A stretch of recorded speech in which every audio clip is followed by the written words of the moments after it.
You can command a $10 million a year career by shifting from someone who is a manager to someone who makes AI work, a non-tech role. Today, I'm covering this and 6 other predictions for the shape of AI in 2026. I'm Dino Gane-Palmer, and over the last 3 years, my company PreScouter has been helping the world's top companies with their AI initiatives. So I'm looking at all of this through that lens. Prediction number 1, $10 million a year non-tech roles.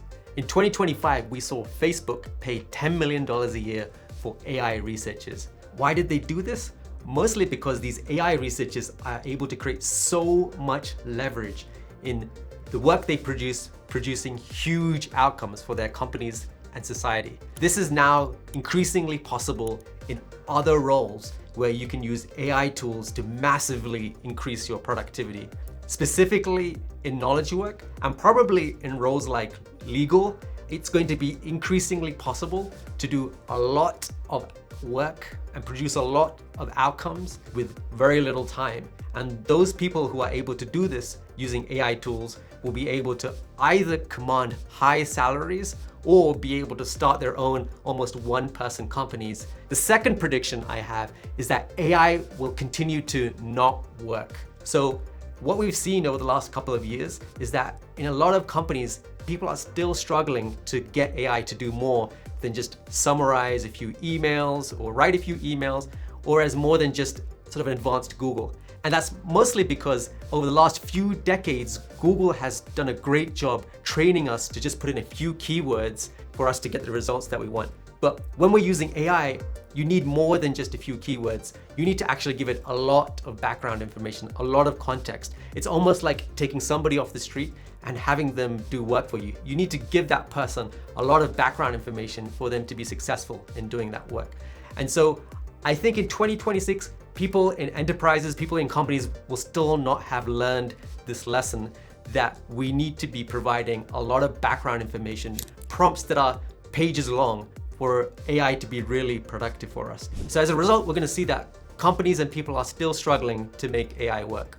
Prediction number 3, the AI bubble pops. So as a result of companies struggling to get AI working, what we're going to start to find is that the massive investment that's being made into data centers and AI is essentially overbuilding for what the technology is doing at the moment. Even though the potential is there for the technology to do a lot, it's still not to the point where the context curation is happening in a way such that the AI is able to deliver on its promises. And so I think in 2026, what we'll start to see is the AI bubble starting to pop, or at least starting to falter, and investment starting to roll back.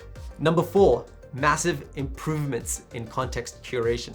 So as I've said, to get AI to really work, we need to curate lots of background information and context for it.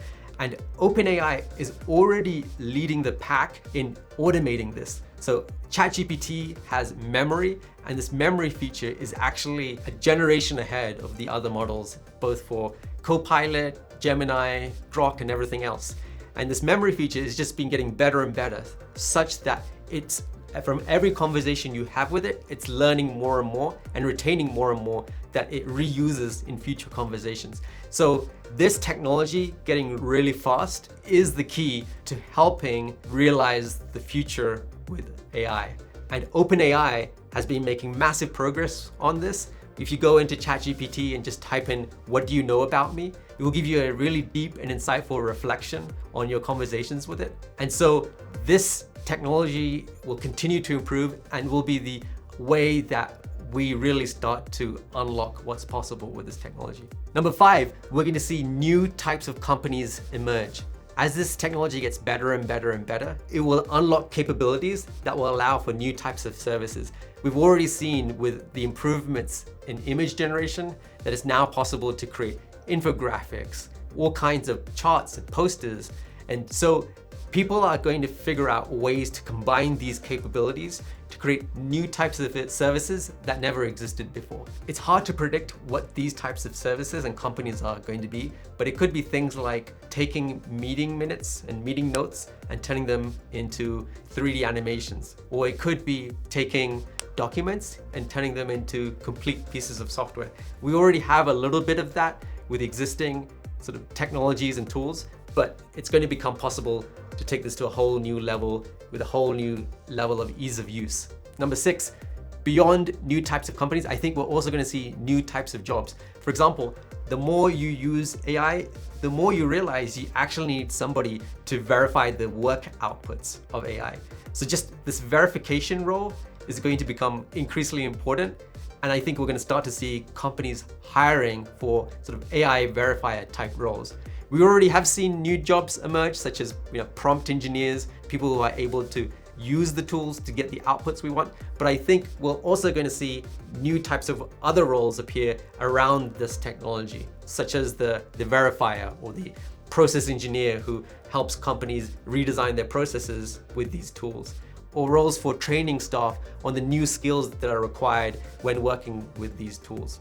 Number 7, the more of these tools and technologies related to AI that we all use, the more garbage that is being produced. We got to be real about that. There's more garbage emails, there's more garbage content online, there's just more garbage documents being produced by our colleagues. And all of this is going to mean that we're actually going to need tools and mechanisms for us to be able to cut through the noise. It might be something where our emails soon start to have some kind of filter to be able to summarize things in a few bullet points. We already see this a little bit in Gmail, but this could be taken to a whole new level of basically, instead of reading any emails from scratch, you just kind of get a feed of what is important, and almost like your assistant has pre-read all your emails and is telling you what's important. We might also start to see that we rely more on brands like certain news publications or certain sources, because we know that those sources always produce high quality content, which is not AI garbage. So those are my 7 predictions for how AI will change the way we work in 2026. What are your predictions? Feel free to ping me on LinkedIn and let me know what you think is going to happen, or if you have any feedback or thoughts on any of the things I've shared. Number 1, $10 million non-tech roles. Number 2, AI will continue to not work. Number 3, the AI bubble popping. Number 4, context curation and OpenAI memory becoming a key way in which this technology really moves forward to deliver on its promises. Number 5, new types of companies and services. Number 6, new types of jobs. And number 7, tools and mechanisms for helping us cut through the garbage.